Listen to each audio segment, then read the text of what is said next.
আসসালামু আলাইকুম। কেমন আছেন সবাই? নিশ্চয়ই ভালো আছেন। আলহামদুলিল্লাহ, আমিও ভালো আছি। তুলিস কিচেন থেকে সবাইকে স্বাগত জানাচ্ছি আমার আজকের রেসিপি দেখার জন্য। আজকে আমি আপনাদের জন্য নিয়ে এসেছি ঈদ স্পেশাল বিফ শাহি রেজালা রেসিপি। এই বিফ রেজালা ঈদ বলেন, বিয়ে বলেন, যে কোনো অকেশনে খুবই ফেমাস একটি খাবার। ঈদে বিফ রেজালা হবে না, এটা কেমন কথা? আর রেজালা ছাড়া ঈদ তো মনেই হবে না। চলেন কথা না বাড়িয়ে কিচেনে যাওয়া যাক। আমি এখানে 1 কেজির একটু বেশি অর্থাৎ 1.25 কেজি গরুর মাংস নিয়েছি। আপনারা খাসির মাংস দিয়েও করতে পারেন। মাংস আমি একটু বড় সাইজ করে কেটে নিয়েছি, কারণ রেজালার মাংস একটু বড় সাইজের হয়ে থাকে। এবার চুলায় একটি প্যান বসিয়ে দিব।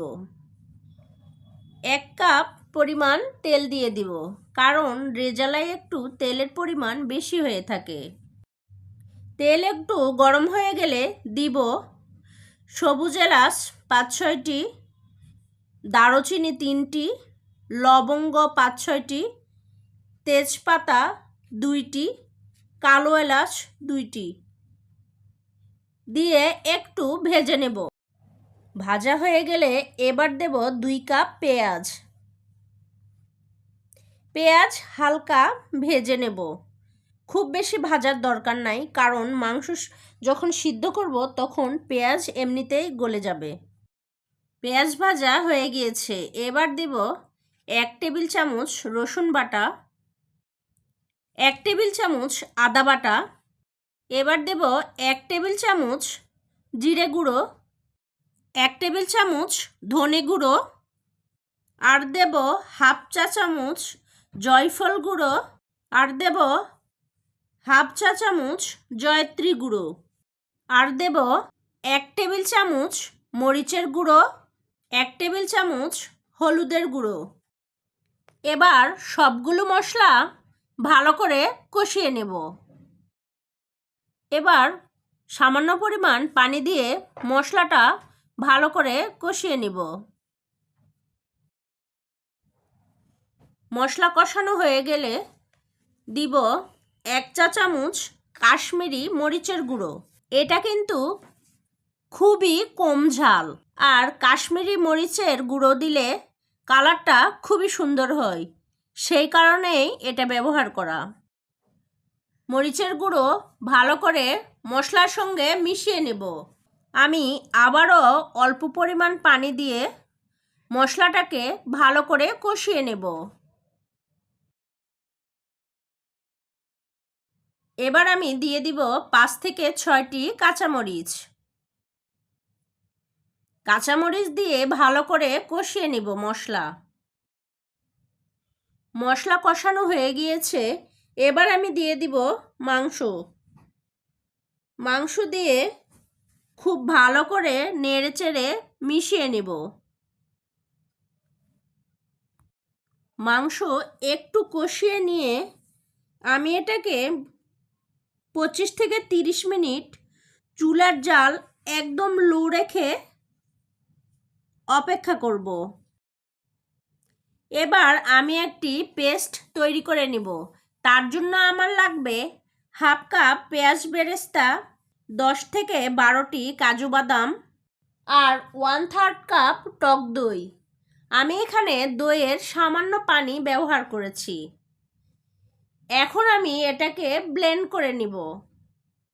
আমার বাদামের পেস্ট একদম রেডি হয়ে গিয়েছে।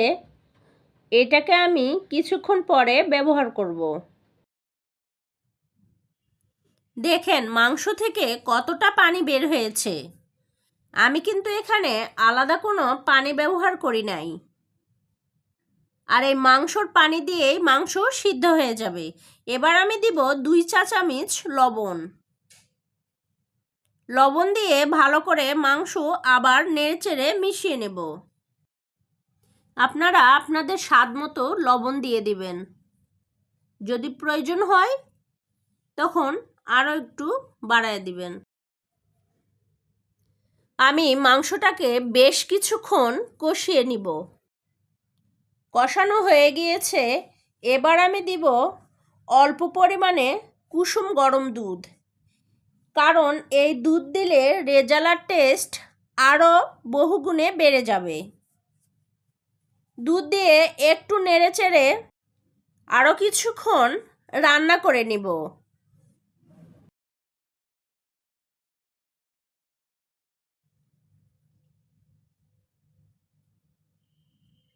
দেখেন একদম ঝোল শুকিয়ে গিয়েছে। এবার আমি কিছুক্ষণ নেড়েচেড়ে দিয়ে দেব বাদামের পেস্ট।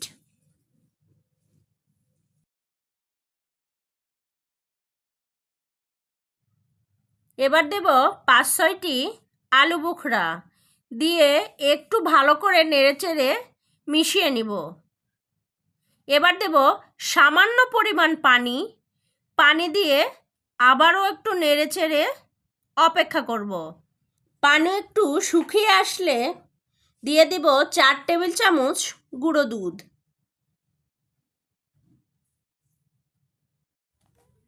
আর দেব 1 টেবিল চামচ ঘি। আর দেব 1 চা চামচ কেওড়া জল। কেওড়া জল দেওয়ার পরে খুব সুন্দর একটা স্মেল আসছে, মনে হচ্ছে বিয়েবাড়ি একটা ব্যাপার।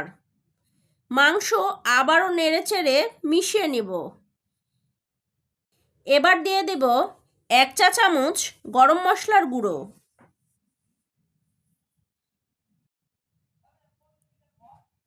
একটু ভালো করে নেড়েচেড়ে মিশিয়ে নিব। মিশানো হয়ে গেলে এবার দেব 1 চা চামচ চিনি। আমি এখানে চিনি দিয়েছি টেস্ট একটু বাড়ানোর জন্য, কারণ আমি যদি এখানে দিয়ে দিতাম কিশমিশ বাটা তাহলে আমার আর চিনি দেওয়ার প্রয়োজন হতো না। আমি এখানে কিশমিশ বাটা ব্যবহার করি নাই, সেই ক্ষেত্রে 1 চা চামচ চিনি দিয়েছি। এবার এটাকে খুব ভালোভাবে মিশিয়ে নেব। যখন দেখবেন মাংসের উপরে এরকম তেল চলে আসবে, তখন মনে হবে রান্না একদম কমপ্লিট হয়ে গিয়েছে। এখন আমি রেজালা সার্ভ করে নিব। আর এই শাহি রেজালা যদি আপনারা একবার মেহমানকে খাওয়ান তাহলে প্রশংসা করতে বাধ্য। আশা করছি আমার আজকের এই শাহি রেজালা রেসিপি আপনাদের ভালো লেগেছে। যদি ভালো লেগে থাকে তাহলে আমার চ্যানেলটি সাবস্ক্রাইব করে আমার পাশে থাকবেন। ভালো থাকবেন, সুস্থ থাকবেন, আর আমার জন্য দোয়া করবেন। আল্লাহ হাফেজ।